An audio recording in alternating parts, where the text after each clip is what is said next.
All right, everybody, welcome back to the Sooner or Later podcast. I'm your host, Joey, and this week, a couple of us are talking about Blink Twice, a Channing Tatum classic? Question mark?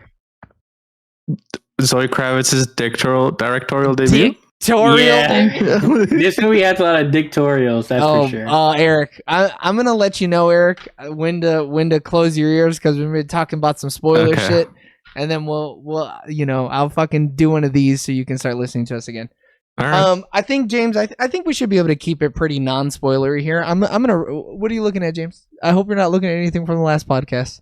No, I was closing my tabs from the other stuff to open up just the podcast stuff. So I want to look at it for the two things that I think this movie is really going to be remembered for. Mm-hmm. Her directing. Mm-hmm. How do you feel about it?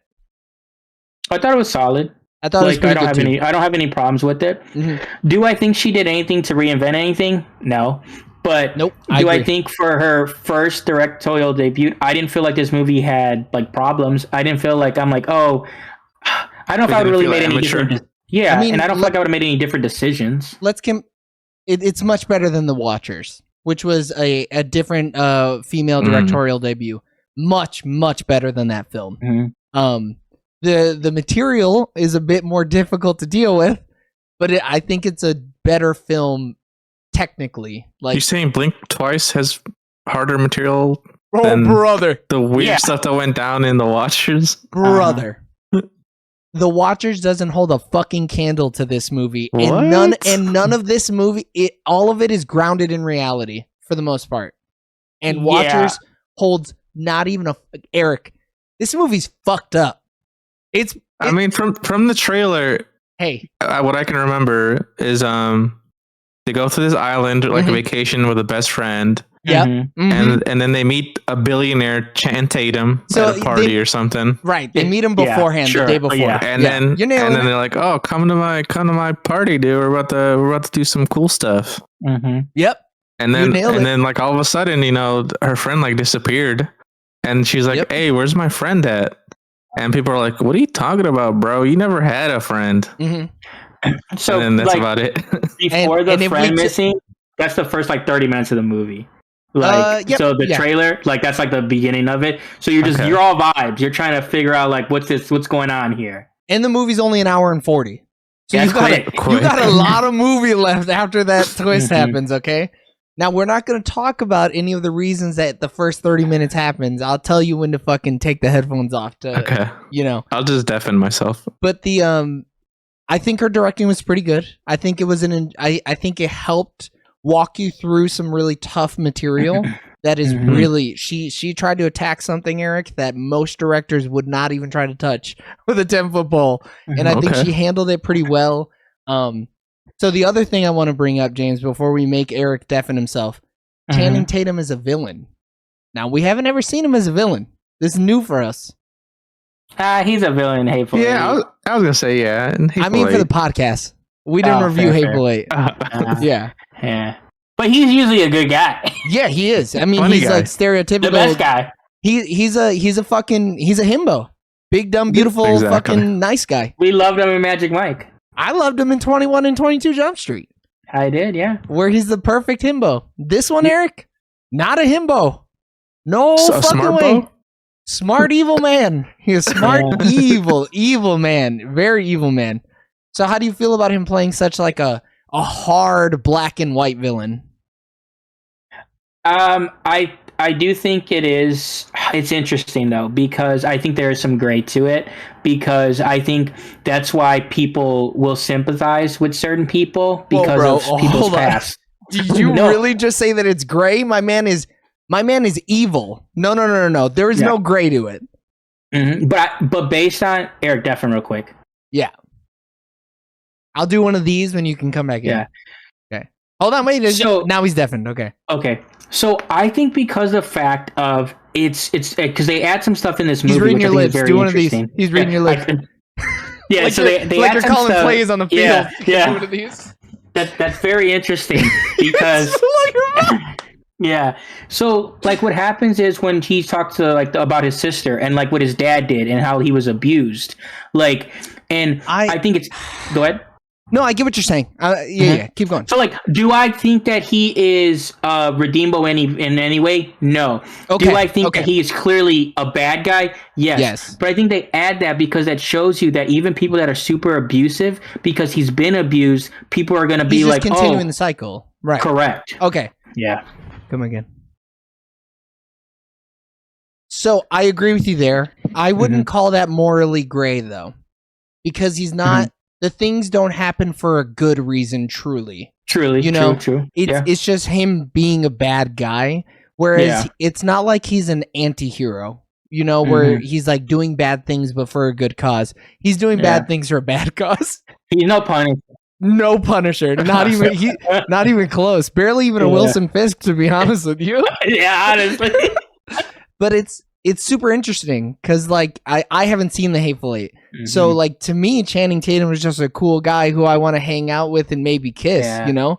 This is not, I do not want to kiss this Channing Tatum at all. I'm trying to think of any other role I've seen him in besides The Hateful Eight that it's like he's a bad guy.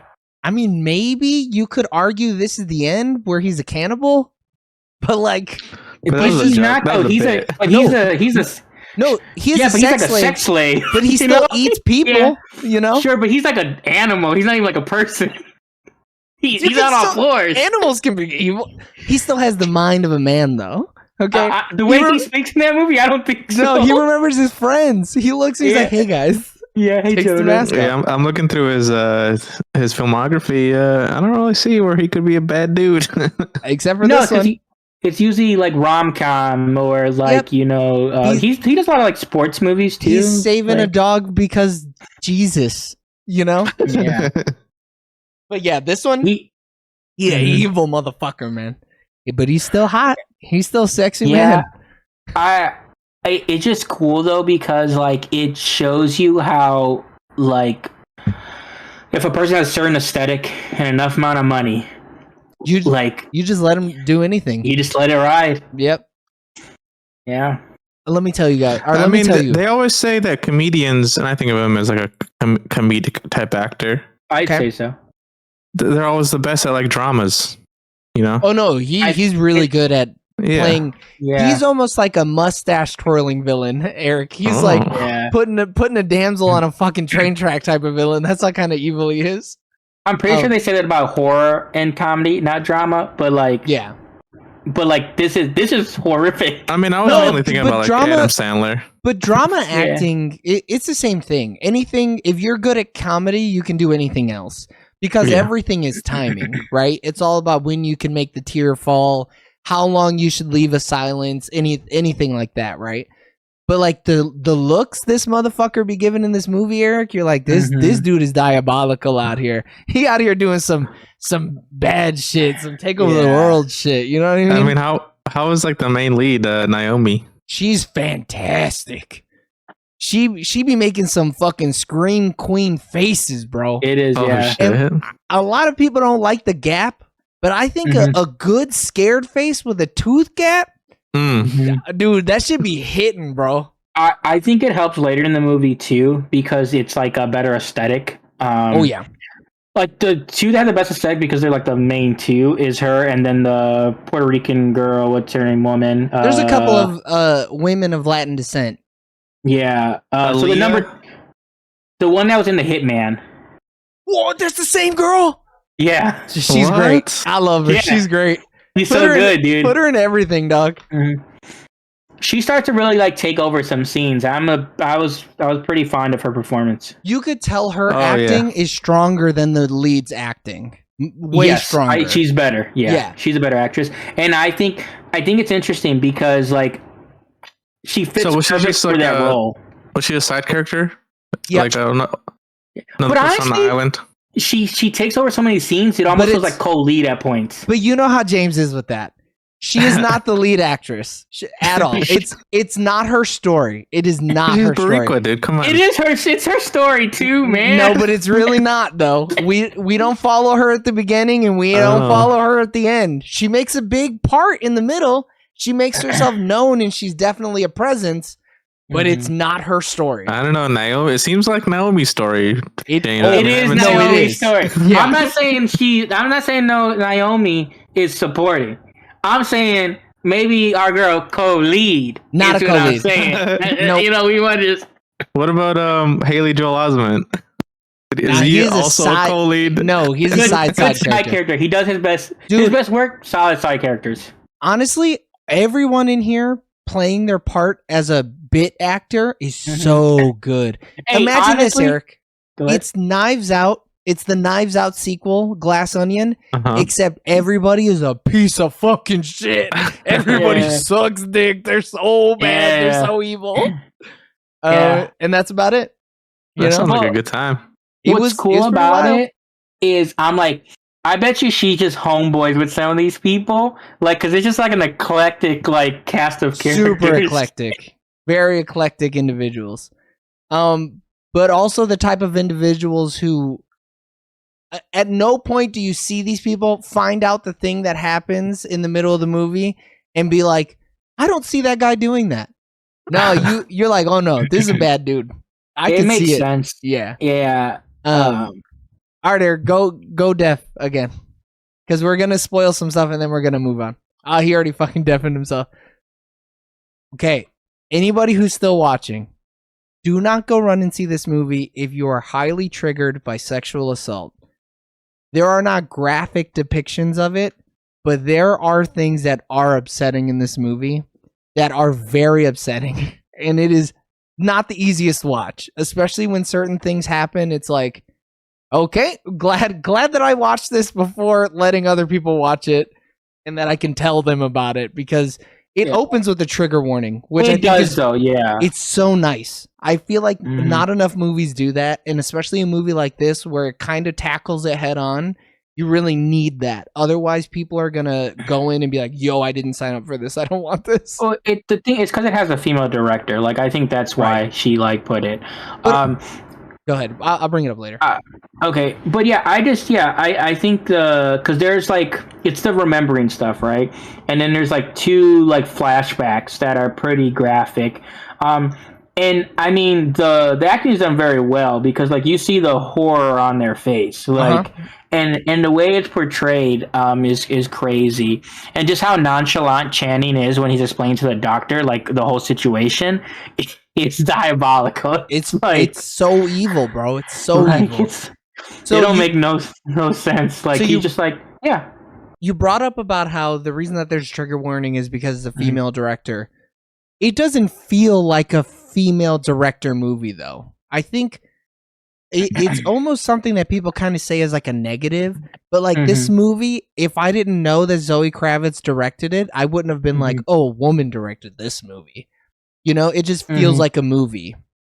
And I think it handles the women character well, but I don't feel like it overdoes it or anything, you know? Yeah, I think that would be like a telltale sign though. I can see people watching this and without knowing and based on the women how they portray themselves would be like, "Oh, this feels like more of a feminine touch." Oh, I can see that. Or even Because- the ending of the movie where it's like definitely more like boss girl It's, shit. it's women empowering. I mean, throughout the movie, there's a lot of moments where they're the stronger characters, and I think that's why you can tell it's a female-directed movie because the guys are all just they're scumbags, Scumfuck bastards. but they're all idiots. Like, which is kind of crazy because, like, didn't he invent that shit? Like, he invented the perfume, didn't he? yeah, So like, because he's not he does an it to her idiot, once, Yeah. and then no, they're all in their world, they're geniuses, but they're narcissists, is what it is. correct. Yeah, yeah, because like, they're bad people. Right.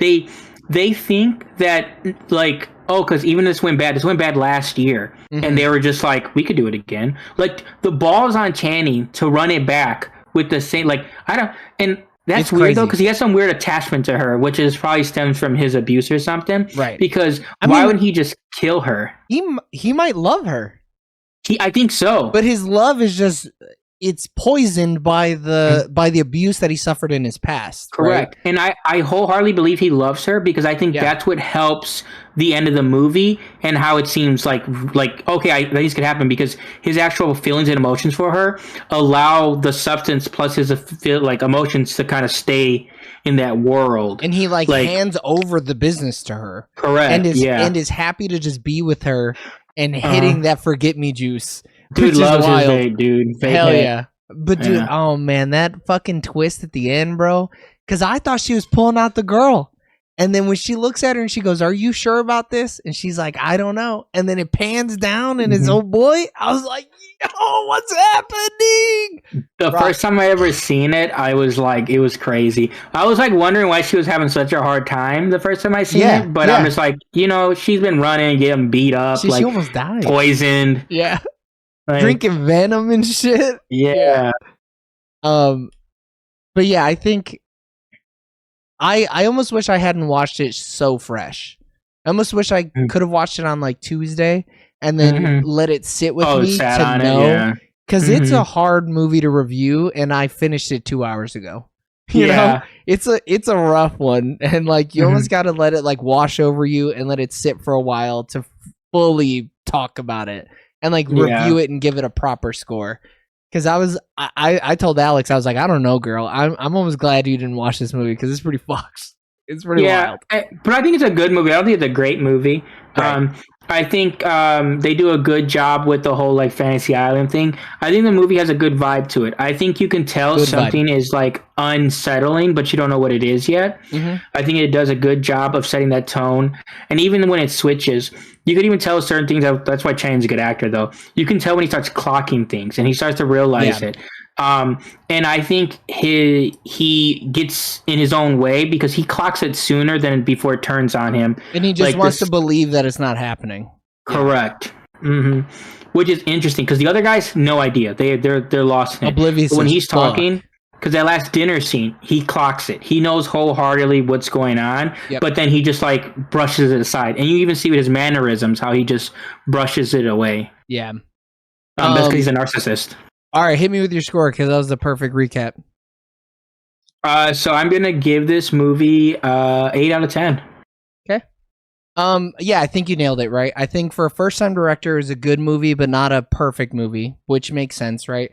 I think her sophomoric effort is gonna be fucking banger shit. I think it's either gonna determine whether or not she sucks or she's good at directing. But I think based off this, I think with a little more refinement, the next movie's gonna bang.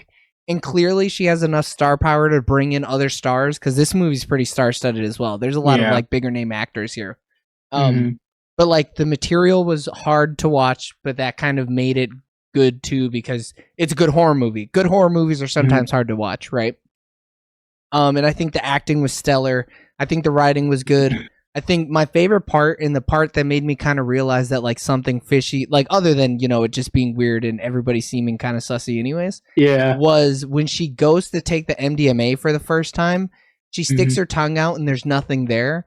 But then when she sticks her tongue out again, it's already blue. And you're like, whoa, what the fuck? He just told her not to take it. Why is her tongue blue? What the fuck's happening? And it's either like a directing error or an editing error, or like it's supposed to tip you off that like, oh no, something nefarious is happening here. And I'm sure there's more because obviously the big one is the stain on the dress, right? Like, where you're like, okay, they're on a different day when she changed. Like, what's going on? Is this all the same day? Because it's real repetitive, but there's slight differences. Are you almost in a movie that it's a time travel like movie? Oh, Looper or a loop movie? You know what I mean? Yeah. So it's like you're trying to figure that out because there's those slight like things that are irregular throws you off. But they also don't give you enough time to figure it out yourself. The movie's so quick paced, which is super nice that like it's better. Everything happens. Way. Yeah, I agree. Too long with the movie, and it would have been bad because you're sitting with it. For sure. But yeah, I think based on that, I'm gonna give it like a 7 out of 10 with the understanding that maybe in a few days it's going to go up, but it's definitely not going to go down. I just think I need to sit with it a bit more and really ruminate on the themes and like everything that happened in order to potentially give it a better score. And in 66 episodes, shit, I might make it a 9. You never know. Oh wow! Things get Eric might watch it by then and have a score to add. He won't. Forget. He won't. And you know what? If he doesn't, that's okay. Yeah. Eric, did you get anything out of our lip readings there? I didn't, dude. Oh man, I'm not that good. You were good, dude. All right, everybody. That means that Blink Twice gets a sooner or later average score of 3.75 out of 10. And that means I'm gonna thank you. Or out of 5. Out of 5. Out of 5. Out of 5. Okay, I Out of was 5. like, how did I even do? No. I hated it was so bad actually that Eric didn't watch it, so it's a 5 out of 10 now because he gave it a 0. All right. Thanks for tuning in, watching on Twitch, on YouTube vertical, YouTube horizontal, and on TikTok. We're Sooner or Later TV everywhere. Like, comment, subscribe. Keep watching the shorts because our shorts are absolute bangers. And until the next time, we love you guys. Bye. Bye. See you.